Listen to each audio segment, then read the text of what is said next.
Today we tell the story of a Minnesota woman whose name later became tied to a cartel network long associated with El Chapo, a story that didn't start at the southern border, but instead started in Minnesota courtrooms with a small drug case that barely registered at the time. What followed later grew into a federal investigation that crossed borders, moved serious money, and put real power in her hands, power that didn't last once federal charges entered the picture. This is the story of Macalla Knott. Welcome to MN Crime Tales, where we tell the most shocking, mysterious, and jaw-dropping crimes from Minnesota. Make sure you smash the subscribe button and don't forget to like, share, and comment on this video. Now let's get right into it. Before her name ever appeared in a courtroom, the ground was already set. Minnesota, sitting in the heart of the Midwest, has quietly become a crossroads in the drug trade. Over the years, major cases have linked cartel activity not just to the streets of Minneapolis and St. Paul, but far beyond the Twin Cities, into places like Rochester and St. Cloud and other cities across the state. And in St. Cloud, that's where she got caught up in a drug case that barely made noise at the time. In June of 2016, investigators with the Central Minnesota Violent Offender Task Force were working a controlled narcotics operation.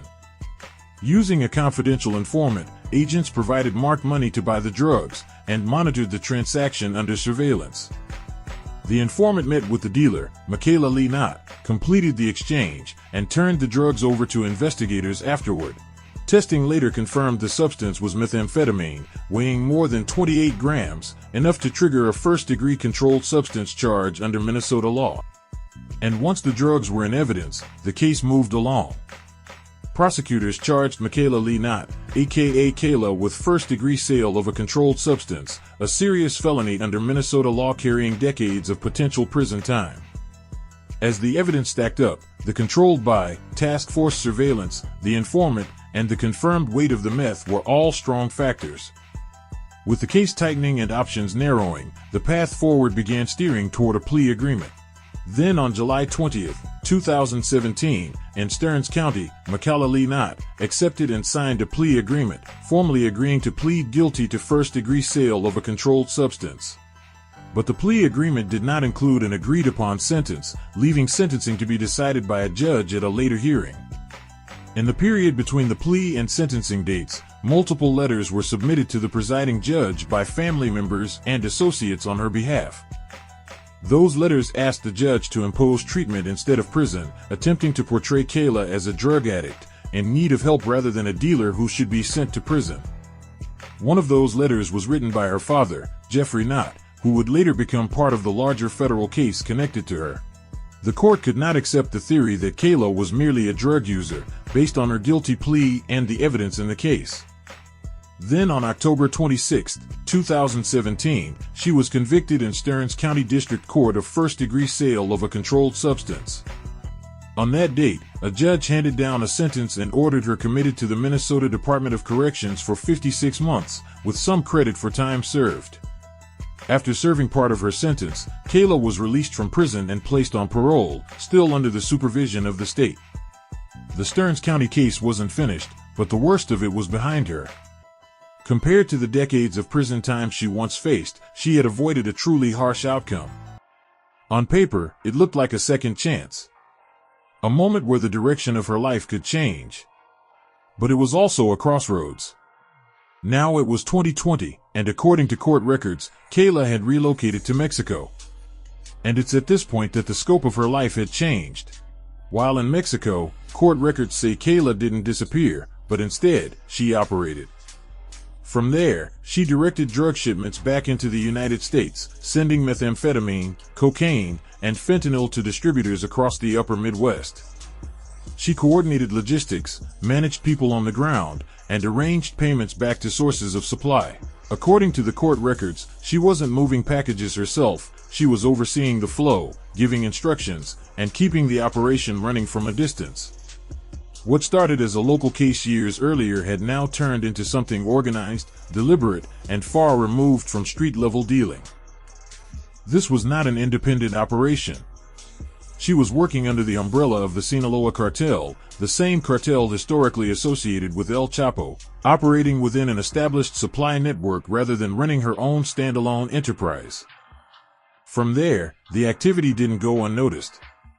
As the operation continued, federal authorities began tying together communications, shipments, and money movement across borders. What had been separate pieces started lining up, and the focus shifted from individual transactions to the structure behind them, setting the stage for a full federal case. By 2021, the operation had solidified its stronghold in the upper Midwest, with drugs moving steadily into Minnesota, North Dakota, Nebraska, and even Wisconsin. Methamphetamine, cocaine, and fentanyl were flowing through established routes, feeding a network that stretched across state lines. This wasn't just an operation. Investigators say it was a large-scale drug enterprise that generated more than $10 million, moved pounds of methamphetamine and cocaine, and distributed over 150,000 fentanyl pills across the upper Midwest before federal authorities shut it down. Kayla had soldiers for her operation all throughout the Midwest in her network, including right in her homeland in Minnesota, within the cities of St. Cloud, Moorhead, and other cities.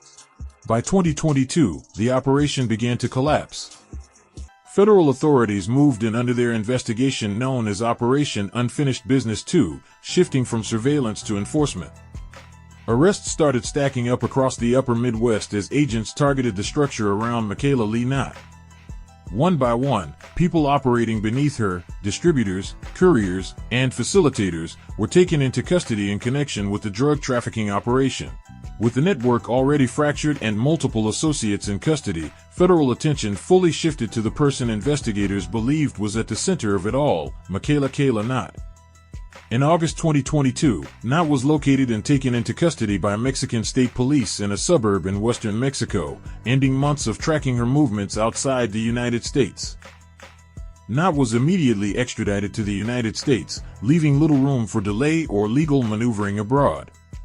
Just weeks later, on September 26, 2022, she was formally arraigned in federal court in Fargo, North Dakota.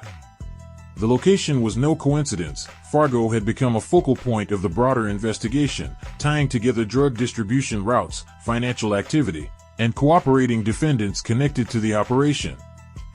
She would later be charged with multiple serious federal offenses, including conspiracy to distribute controlled substances, money laundering conspiracy, and continuing criminal enterprise, CCE. Some of the charges carried sentencing guidelines that included life in prison. With multiple co-defendants already in custody cooperating with authorities and the possibility of a life sentence looming, she ultimately agreed to a plea agreement in March of 2023. As part of the agreement, she admitted the forfeiture allegations tied to the case. In exchange, federal prosecutors agreed to dismiss 2 additional counts at sentencing. The plea was non-binding on the court, meaning the judge retained full discretion at sentencing. The government agreed to recommend a reduction for acceptance of responsibility and to seek a sentence at the low end of the guideline range or the mandatory minimum, whichever was greater. Then, while the federal case was still moving through the courts later that year, one of her close associates and soldiers was taken into custody. Deanna Jareds, of Freeport, Minnesota, was arrested in Mexico, where authorities say she had been hiding to avoid facing charges connected to the same federal drug operation. There were many others charged and connected as the case continued to unfold, 19 defendants in total.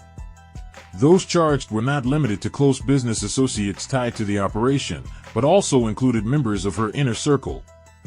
Among them was her father, Jeff Knott, who had been mentioned earlier, further underscoring how deeply the operation extended into her personal network. Federal prosecutors ultimately secured 19 federal convictions tied to the operation. Those convictions spanned across the network and reflected the scale of the case. Jeffrey Knott, the father of Macalla, pleaded guilty and was sentenced to 7.5 years in federal prison for money laundering charges connected to the drug operation. Then on January 3, 2025, Macalla Knott was sentenced in federal court to 26 years in federal prison. According to the judgment, she was convicted of conspiracy to distribute controlled substances, international money laundering conspiracy, and engaging in a continuing criminal enterprise. The court imposed a total sentence of 26 years, with a little bit of credit for time served, followed by supervised release after completion of her prison term. As of the release of this episode, records show she is currently serving her federal sentence at FMC Carswell in Texas, with a projected release date of June 9, 2045. Let the story of Macalla Knott be one that whoever hears it can be motivated to not go back into the drug money life and live a lifestyle that keeps them away from prison sentences. Now make sure you hit the subscribe button, and don't forget to like, share, and comment your thoughts on this case in the comments. Episode 8 is on the way.